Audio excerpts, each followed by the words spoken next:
Hello and welcome to another episode of the Express Economist. Today we'll be talking about an issue which has been making a lot of news. It is the demand for an urban employment guarantee scheme. Now, the context for this demand is set by the fact that India has been facing a lot of inflation, and most reports suggest that the urban poor is the worst affected by the current inflation surge. But there is a background also. Many people who come to Indian cities typically come from rural areas, and we have seen in the past couple of years there's a lot of farmer distress, and not just in the past couple of years, it's a long-standing story. And that is where we had seen in the past that India had put in place a Mahatma Gandhi National Rural Employment Guarantee Scheme.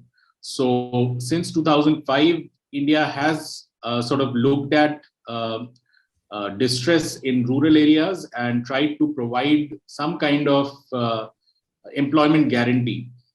There are all kinds of arguments for and against the MG Narega. And I remember Jean Drèze, who a very well-known economist and one of the key architects of MG Narega, once wrote that Narega draft entered the policy debates like a wet dog in a glamorous party.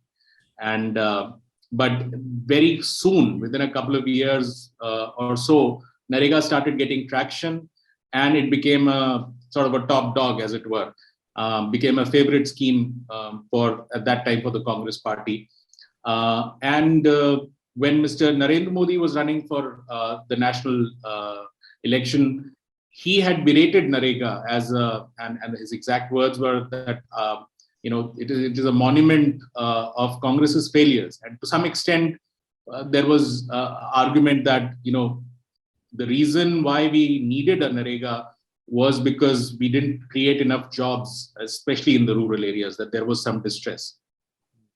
As things have gone on, Mr. Modi has continued with Narega. Some people again have a problem with how much money was allocated or not. That's a separate matter. We'll come to that. But in the last 8 years, there's increasingly a demand now for an urban employment guarantee scheme over and above the rural employment guarantee schemes. Now, today, we will discuss this topic on why are we talking about urban employment guarantee schemes? What exactly are they? What are the different notions that they carry? Has anybody else done that? Some states have tried that. Are there any lessons from that?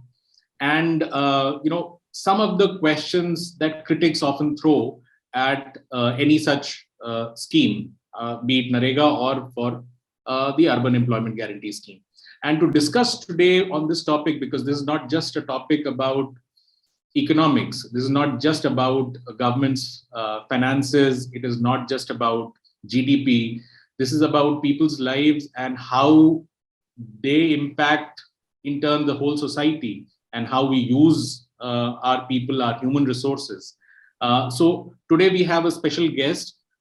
This is Professor Gautam Bhan. He is Associate Dean at the School of Human Development in Indian Institute of Human Settlement.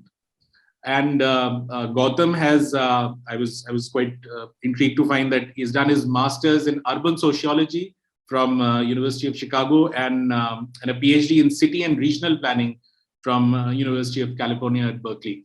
So welcome, Gautam, to the Express Economist. Very grateful that you could take some time out. And let's kick off the discussion, first of all, with why do you think there has been such a huge demand? Very recently, even Prime Minister's Economic Advisory Council released a report which talked about growing inequality in the country and suggested that urban employment guarantee schemes are perhaps one of the solutions to reducing inequality. So you've been tracking this, and not just as from the economic lens, but also otherwise from the social aspect and governance aspect. Where do you think this demand is coming from? So thanks, Udit, for having me. It's a pleasure to be here. I think, if you look at this question from the lens of cities, and I think it's important to sort of, with any new scheme, the first question to sort of say is, what's the problem you're trying to solve? Because depending on what you think the problem is, you think the merits of different solutions are. if the problem you're trying to solve is urban inequality, which is a very different problem from urban unemployment alone, right? Or urban wages alone, or urban growth alone, then there's a very different reason to want something like an urban narega, or this feeling that this time has come. Because urban inequality has these different triangular parts that come together. Right? There is inflation that hits the urban poor. There is a unemployment this month is 8%. Now, one way you can argue that unemployment at 8% is lower than it is in many other countries. But for a country like India with our wage structure, 8% is really high in many ways. And remember, 8% is overall employment. Youth unemployment is estimated to be anywhere between 15 to 20% by some standards. So we absolutely have a quantity of employment crisis. Right? The image you get with Indian cities is everyone seems to be doing something. Everyone's working, right? We have a sense that there is a lot of work here. It is true. But 8%, 15% are not insignificant numbers at the scale of our urbanization. So one part of the inequality absolutely is missing work, right? And there an urban narega makes automatic sense. But there's another part of that informality, that inequality triangle, which is that where there is work, there is a quality of employment problem. And what I mean by that this is precarious work. It lacks labor protections, it lacks recognition, it lacks social security benefits, it lacks decent wages, it lacks safety in many cases. And if you take the quality of employment problem and the quantity of employment problem, then you're beginning to grapple with not just an economic question, but a structural inequality of urban life. And when all migrant workers as one subcategory started walking on highways during COVID, what they reminded you is that the third part of the urban inequality triangle is not about work. It's about where you live and how you live. It's rent, housing, access to food, costs of everyday life and infrastructure and services, costs of everyday life in terms of living in the city, right? This is the triangle of urban inequality. Conditions of life, access to social and human infrastructure like housing, quality of employment and quantity of employment. Now, Narega is one part of picking this apart. And I think what's interesting about it is when you look at the inequality question, it makes you realize that the majority of urban residents in India are unable to resolve this triangle. And if a majority of your residents are struggling with something, your response cannot be about individual mobility. They will work harder, get better jobs. There is something that has to change structurally. Because what happens is for the folks who get the job, their housing and rent or health costs fall apart. For the folks who figure out housing and rent, the work is not sufficient. So the problem is that if you see employment in isolation with social infrastructure like housing and rent, we end up exactly where we ended up in COVID. In COVID, many people were surprised at how quickly, how many people became vulnerable in urban areas. And we shouldn't be surprised. The surprise is because we're not paying attention to all three of these things. So for me, this demand to think of things like urban narega is a welcome moment, because basically what it suggests to me is people are finally looking for structural interventions into the nature of living in the urban, not just trying to fix a wage problem or an employment problem or a housing problem, but actually trying to fix the problem that holds them together. Now, this will challenge you in different ways because it means you don't have an automatic idea of an urban employment that can do all these three things. It means that an urban narega shouldn't just be a kind of 100-day safety net at minimum wage, like it is in rural areas in some ways. It has to be, just like the best of narega is, about governance, about the assets you create, about infrastructure, about skills.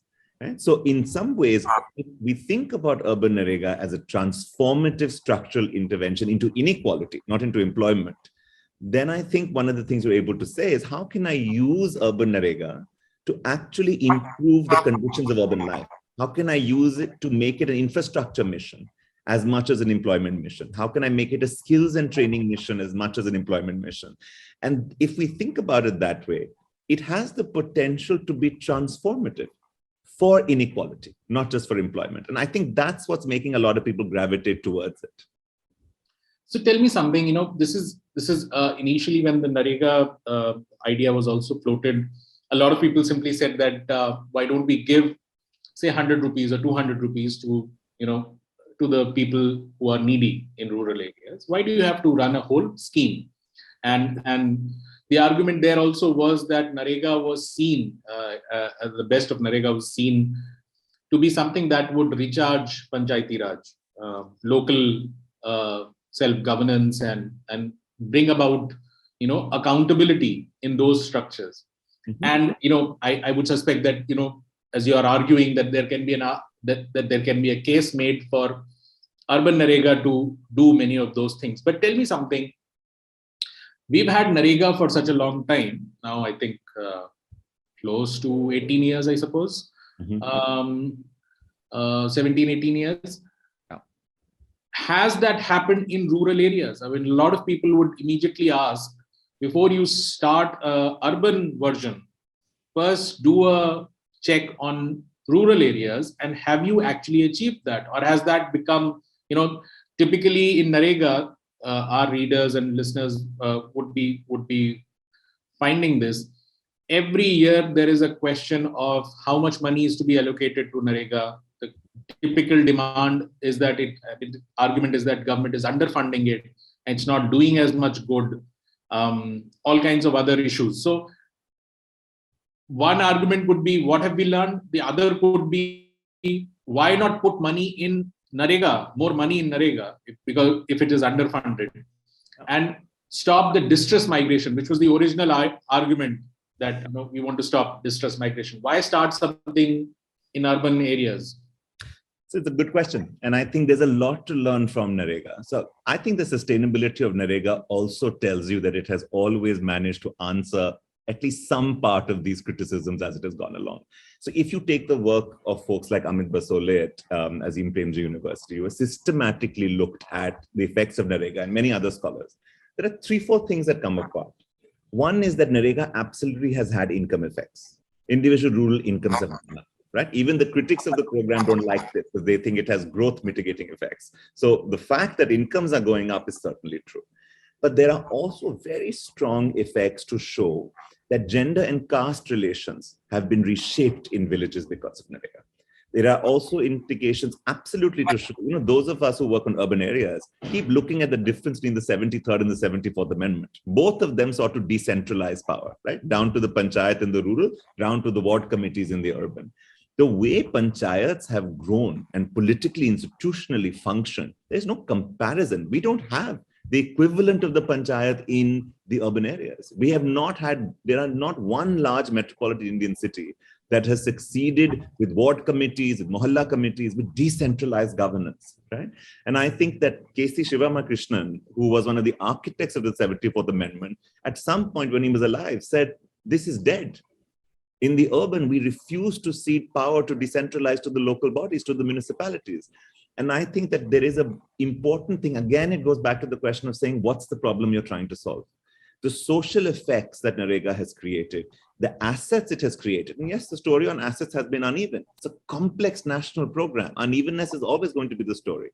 But I think that there is multiple evidence now to show that there is significant improvement in those areas. Urban areas are going to tell a different story. We're going to start with the place in terms of, say, expenditure allocation. We don't have expenditure on urban safety nets. Right? There has been a national rural health mission for 15 years before a national urban health mission was drafted. There was Narega for 20 before we're even discussing an urban employment guarantee. Our urban safety nets are non-existent and underfunded. The question of how much we should put as much as possible at this point. If the last 2 years of COVID have not taught us that there is no floor that holds the urban poor workers, then I think that the question right now of a risk of over-allocation to urban safety nets, we are so far from that story, right? Our primary health centers don't exist in urban cities, right? If you look at our health data in NFHS, more rural residents have their first interaction with the public health system than urban residents. That's telling you something. Yes, urban areas are full of tertiary care hospitals, but if you find me a primary health center in reasonable access in urban areas, we will then begin to think a little bit about those conditions. So partly an urban Narega story is an opportunity to build a missing safety net, right? And I think it has to be judged by that standard as well. Even if its income effects are not going to be the same, if its safety net effects are strong, again, it answers the question of inequality and not just employment. So I think that in many cases, when you're talking about urban workers, What they're trying to do is they're trying to find work. They make more money in the city. Even if the costs are higher, their savings are better, no question. The growth will come, the jobs will improve. But if there's no safety net, all of those gains will constantly be vulnerable to shocks. All of those gains. So to me, the question of building a safety net is part of the Narega story in the urban.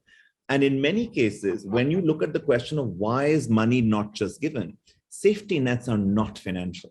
Safety nets are institutional. You need a functioning health system. You need public and community infrastructure and assets. You need to think about infrastructure that doesn't cost to access, right? A street vendor needs a designed street with a place to vend in order to take part in India's growth story.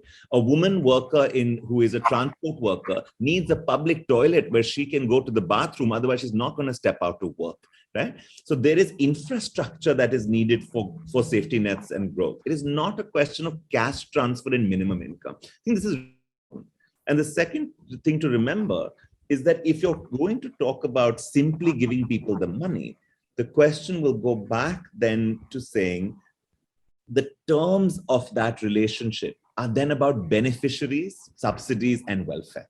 It is not about public goods. It is not about inequality. It is not about the rights of workers. It is not about the dignity of work.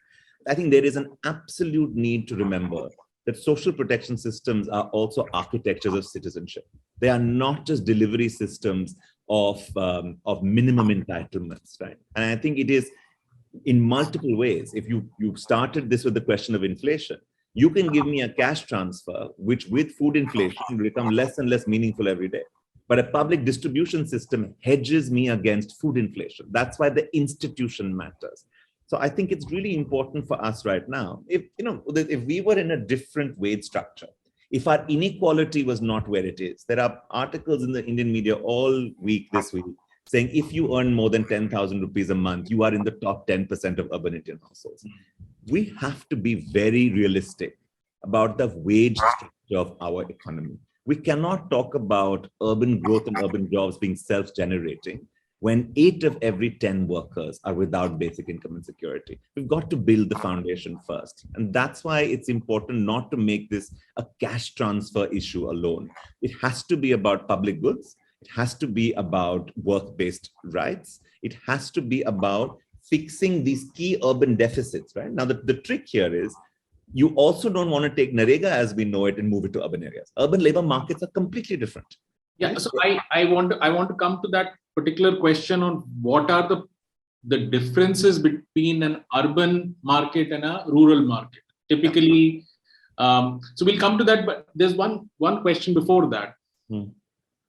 A lot of people argue that, this is not the way to do it. You thought of, although when I was talking to Nikhil Day, he said that the original idea was to have both an urban and the rural guarantee in 2005.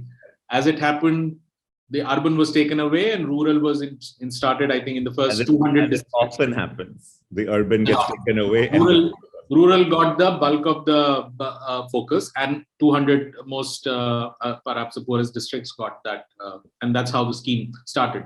So urban, first of all, is perhaps not the new idea that we think of it right now. But more importantly, there is a criticism, and I must ask that question so that our viewers can benefit from your insight on that, that the argument is that the efficacy of Narega as an instrument to provide some kind of security from distress to the rural workforce will go away if you now institute a similar program in the urban areas. What is the whole point? You are just going to attract more people into cities. There would be an incentive, perhaps a perverse incentive to actually migrate to cities. So I'll come to other questions later, but what is your answer to that? I'll say 2 things. One is we have to embrace that the structure of Indian settlements is that there is mobility between settlements. This is a foundational part of our urbanization. We keep returning to questions of how to control and limit and move migration. And I think that this is asking the wrong question. There are 2 parts to this. Most of large metropolitan India grows now more because of natural growth than from rural urban migration. In fact, the work of our demographers tell us that large metropolitan centers are so inhospitable that in fact the rates of increase of migration to them have been decreasing since 2000. The second, one of the largest movement patterns now is not rural to urban, but from small town to small town within the urban and small town to large city within the urban. So inter-urban migration mobility is defining a large part of our settlement dynamic.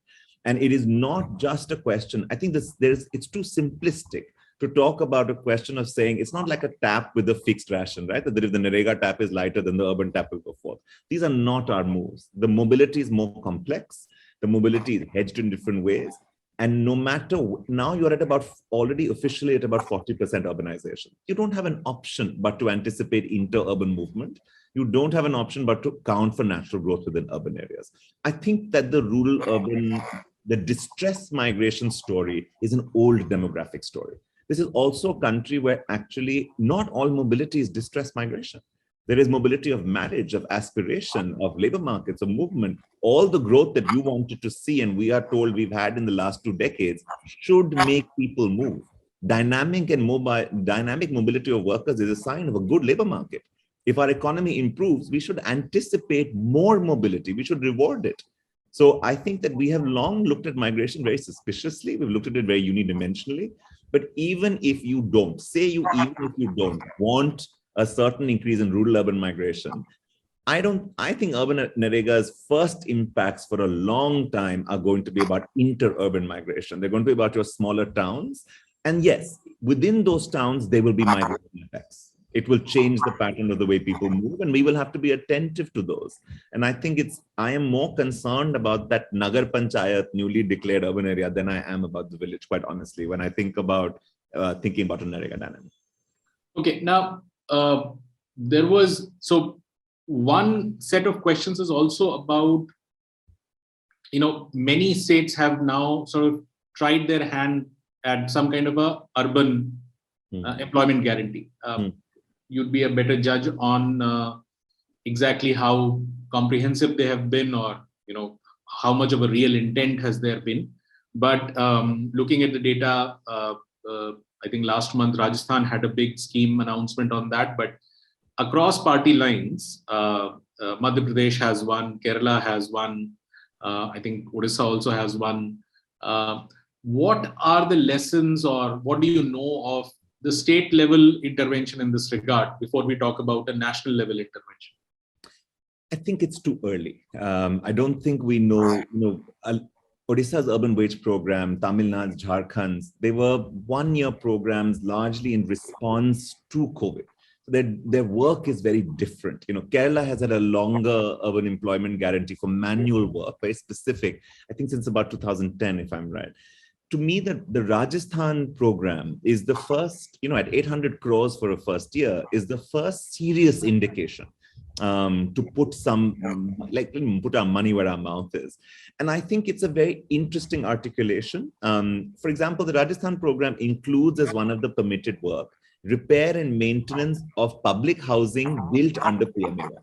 Right? Now, I think this is where you begin to connect the dots on that triangle. Right? Can we improve the housing conditions of workers using Narega, which is both doing then an income and safety net support, but addressing the other structural patterns of inequality?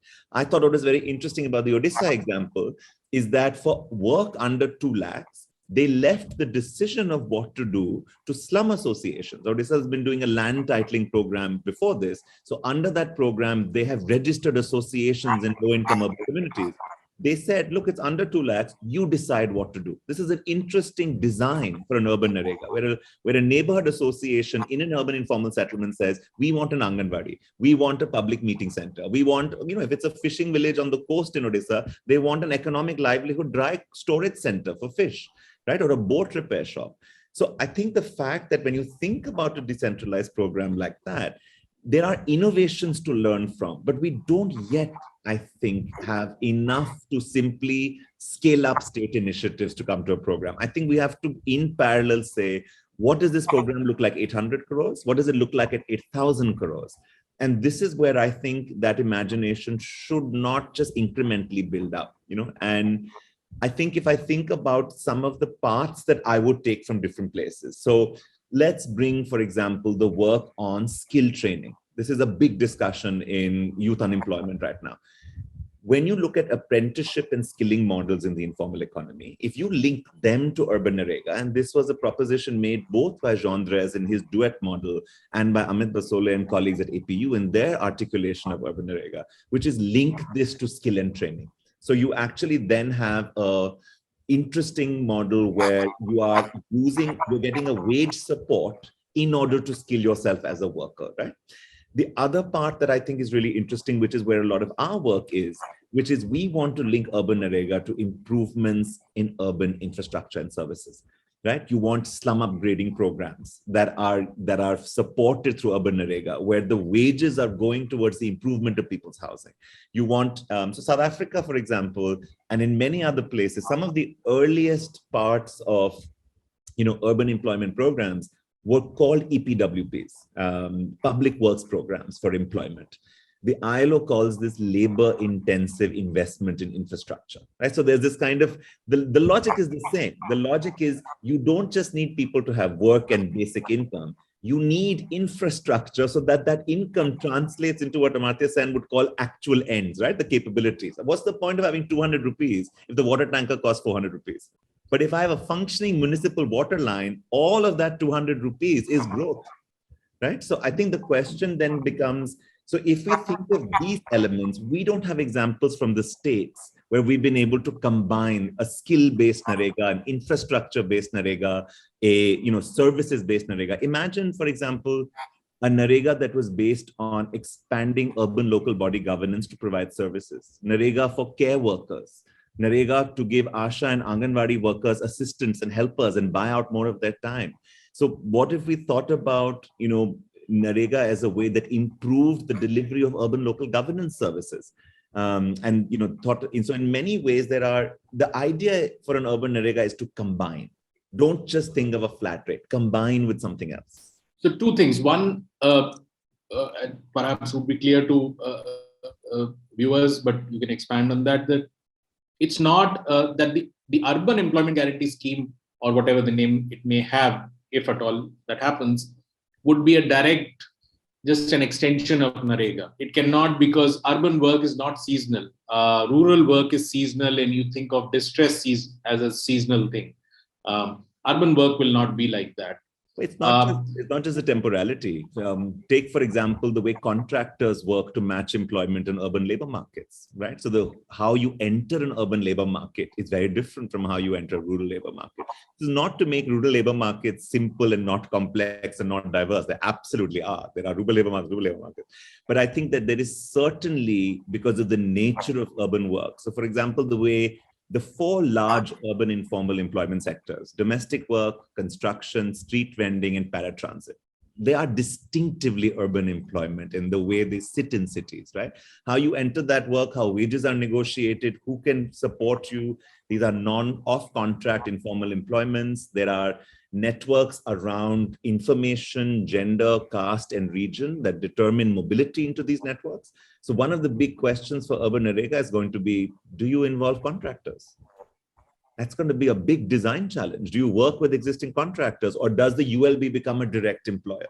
Now, this question has a particular complexity in the urban, and it's very different from mega cities and very different in small towns, right? So if you think of an urban narega in a net out migration state like Rajasthan, where workers are leaving as much as they're coming, very different labor market dynamics than a net in migration state like Gujarat. And so I think I think we have to start the question from not doing a copy paste from rural narega. That it's not going to work that way. We have to find different logics to the notion of guarantee. The delivery systems are going to be very different. You need a new set of partnerships. You need a new set of institutions that are involved. And I think particularly the nature of the labor market and the particular nature of inequality, this absence of social, the way you struggle with landlessness in rural areas, you struggle with inadequate informal housing in urban areas. They're linked, they're similar, but they're not the same. So does it, this is a very specific question, and maybe a lot of viewers might want to know, what is the specific role of the government in, say, central government?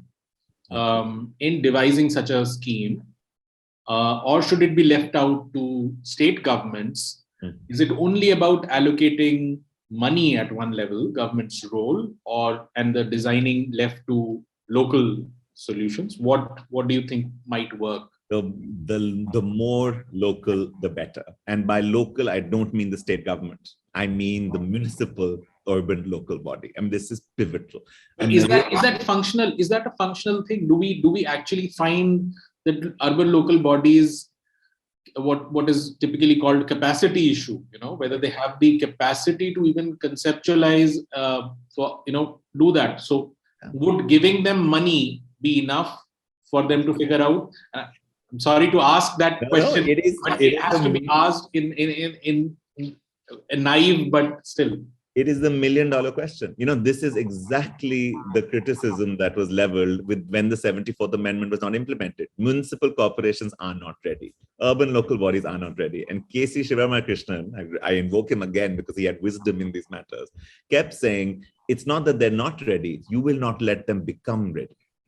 And that's really the question. This is governance. All of Indian urban governance, we catch up to our capacity when we need to. We didn't know how to do it when we hit the ground.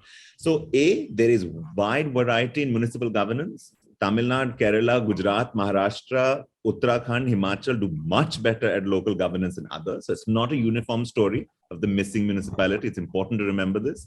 2, there is absolutely a need to invest in urban local government for multiple ends, especially to take on urban inequality. So if NREGA becomes the vehicle to finally trust and empower local government, it is worth doing almost entirely for that. Because a functional local government is going to give me 100 other wins, right? It is the most democratically accountable face of the state. It is all my local municipal services of your Bijli, Pani, Sadak, Khana, PDS should come out of urban local government. The more we centralize those services, the more inequality entrenches itself, right? And I think in many ways, we must in fact take the argument that we have diminished or at least underutilized local government capacity in the urban as a reason to do an urban NREGA, not as a reason not to do it. But Gautam, every year we look at state budgets and there's a narrative that the center discriminates against the states in terms of, total tax allocation, and states often cry that we don't get as much money. But when we look at state budgets, we also find a very different story. States often don't let urban local bodies have the money. So there's a resource crunch also. And what's the way out for that? I mean, there are 2 parts of the question. One is who gives the money to urban local bodies to do this, to decide this? Correct. And whether there's at a national level, do we have the funds? We're talking about lakhs of rupees, right? Lakhs of crores of rupees, right? Thousands of crores of rupees. Yeah. So I would say 2 things. One is it's good to remind state governments that they are constitutionally mandated to devolve resources and financial resources to urban local bodies. And the fact that they don't do so is, I think, to me, a source of deep concern in our governance system that we all let slide, right? And I think this was an amendment to the Constitution. It was not just a policy that somebody passed. So I think it's pivotal to think about this. But I do think that one way to think about the financial question is this. What's the counterfactual? And it's always good when you think about money to think about the counterfactual. So one is to say how much it's going to cost. The other is to say, how much am I going to actually end up paying because I don't pay this much money right now? I mean, look at what we had to do in terms of the health consequences, the employment consequences, the kind of political non-financial consequences of high youth unemployment at a time of large-scale urbanization. So we also have to see here, the question is that if you're going to think about lakhs of crores for NREGA, you're also going to have to say that without doing it, your system is constantly going to be under stress to cope with the unintended consequences of people not having safety nets. And just our problem is that we don't measure those. We don't measure food contraction for households that don't have money. And where it shows up is 5 years later in the National Family Health Survey that tells us that India at 8% GDP has higher rates of malnutrition, wasting, and stunting. And we think that that has nothing to do with us not investing in social spending and things like urban area. This is the connection we are not making. The actual costs in terms of human and economic costs are much longer in a medium-term cycle of not investing immediate financial envelopes to the tune of 0.5% of state GDP. One is not saying you're going to turn around, and suddenly create a 50,000 crore a year kind of urban narega. But incrementally, the question that urban social protection spending has to go up has to be unquestioned, because we are not even at the baseline of those expenditures, like I was saying earlier. We are not talking about higher health spending after COVID. We got somewhere with education because we upped our education spending for a period of time. So I think the question of needing to invest more in social protection needs to be seen as a medium-term growth strategy, not a short-term welfare strategy. And I think this is where, the question of finances is also, again, what's the question you think you're answering? What is the data that you are measuring? The short-term vision on fiscal expenditure, as opposed to a long-term question of the nature and quality of our economic growth, is precisely the reason why we have the inequality structures we have now. Because for 20 years, we've been talking about our GDP growth rates and not been talking about how they structurally actually distribute. And therefore, it is entirely reasonable, it is entirely possible for high economic output-led growth to be inequality enhancing, as opposed to be inequality mitigating. This is exactly where we are now. We've got inequality enhancing, labor poor growth. And if we want to change that, then an urban narega investment is nothing, given its medium-term economic impacts. If you are more motivated by a crisis-based narrative, we can give you one, which is that we are on the precipice of two recognized crises: youth unemployment, urban infrastructural breakdown, and women's labor force participation that is among the lowest rates in the world. And the fact that urban women are not entering the workforce, right, is one of those puzzles everyone's trying to solve. But that is also a question of urban inequality linked precisely to skills, opportunity, social protection, care work, and the structure of the household. So to me, we're in a trap here that is primed to create deeply unequal outcomes if we do not intervene structurally. So again, if you're going to say, is the fiscal expenditure or narega too much for social welfare? Yes. Is it too much fiscal expenditure for urban structural readjustment? No. And I think that's the point. You have to change the question we're trying to answer. Okay. Two quick questions to end the show. One is the topic of e-shram. Yeah. Now, e-shram is being touted as this one solution which will look at informal sector workers and also migrants in that sense, because many of those distressed lot who's migrating from one place to other is in the informal sector. So do you think that e-shram by itself, leveraging that portal, will that lead to, is that an alternative, frankly? It's not an alternative because it is a different kind of thing. e-shram is a delivery architecture. e-shram think of it as an infrastructure that allows you identification of who needs the work and how to get it to them, right? So it by itself cannot be an alternative, because what matters is, what does e-shram get you? The card itself is recognition. What I like about e-shram is that it responds to worker movement's long-standing demand of a low barrier, low scrutiny, self-declaration based identity around work. It allows you to pick your informal occupation without questions. I think that's why actually it's reached the numbers it has, because unions, federations, workers have decided to give it a shot. But the jury is out on e-shram, because at this point, it's only linked to one kind of injury insurance, if I'm right. Yeah. The question is, what's the gateway to, right? But I'll go back to this earlier distinction between, if the problem you're doing is to solve inequality, then actual social infrastructure needs to hit the ground. My worry about e-shram is that if it's going to be a leverage only to insurance-based mode of social protection, then once again, we are stepping away from the need in structured inequality to actually hand resources that turn into capabilities for workers. Insurance, I think, works very differently in a mid-income economy with a flatter wage disparity across deciles. But in a structurally unequal economy, our 8 of every 10 economy, insurance cannot be your dominant response.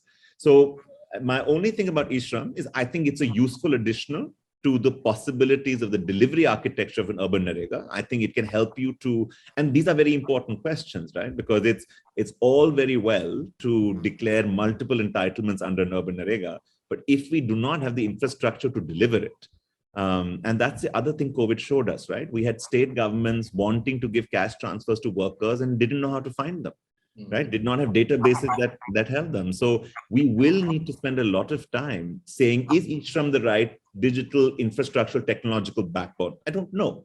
But I think it's certainly a very useful thing to think with. But in and of itself, that's all it can be. It's a delivery mechanism. And I think it's an important one. We'll have to see what it does. Okay, last question and quick response, because we're running out of time. But a lot of people say that, you instituted Narega, and the problem with such schemes is that they never go away. Yeah. Right? And so you're going to start something in urban areas and it will never go away. And these are people who would argue that we should let the markets or the growth process drive many of these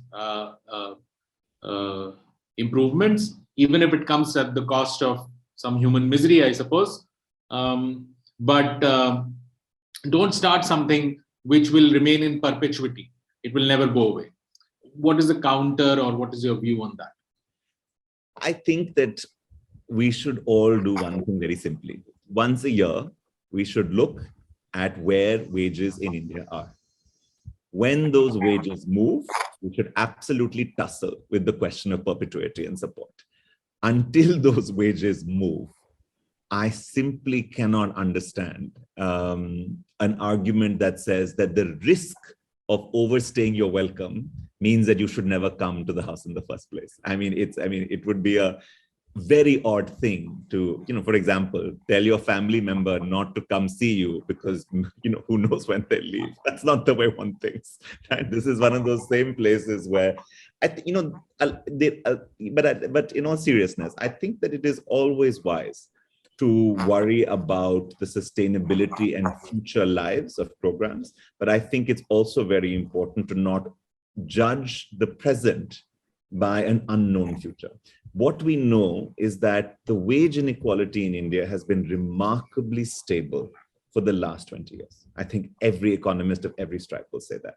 When we see wage mobility, let's have this debate. But right now, again, I would emphasize, also ask the counterfactual. Also ask the consequences of not instituting large-scale social protection floors at this time. But I think that the critiques that I am very sympathetic to is to say actually the opposite, which is to say, don't do it halfway. Don't just do 100, don't do it halfway. Don't give it at 100 days with minimal work for only manual work. So you neither build skills, nor build useful infrastructure, nor change dot. That critique, I think, is absolutely spot on, because the problem is that the actual effects on urban inequality will only show if we're willing to be brave enough to put the investment in the first place. My fear is we won't do enough, not that we won't do too much. Well, I don't want to end on a cynical note, but I suspect that is exactly what will happen, because on the face of it, you would have done something without really allocating your full force, and somehow there's a political consensus to arrive at such. Well, let's end on the good note of saying that one of my favorite parts about Rajasthan's newly announced program is that it creates 50 new positions for small urban local bodies across the state. So at the very least, it has put its money where its mouth is to give capacity to those local governments and give them a chance. I think that to me is critical. And that's why at this moment, maybe this is an idea whose time has come, and whether it fully instantiates itself also depends on how hard we fight. So that's what we have to do. So thank you, Gautam, for such an expansive and interesting discussion. It's difficult to summarize straight away all the things we have discussed, but hopefully, as viewers, you would have gained some insight into why we are talking about this and how it's not just about giving people X amount of money and surviving another day. This is about building up the country that we want to be, the democracy we want to be. There are obviously challenges, and as Gautam pointed out, you can find a middle solution which may achieve nothing. You might totally lose on all counts. Let's see how it works out. It is generally said that nothing is more powerful than the idea whose time has come. Yeah. A lot of critics might also say nothing is as dangerous also. But let's see how it pans out. Thanks, Gautam, again for your time. Thank you for watching, and we'll be back soon.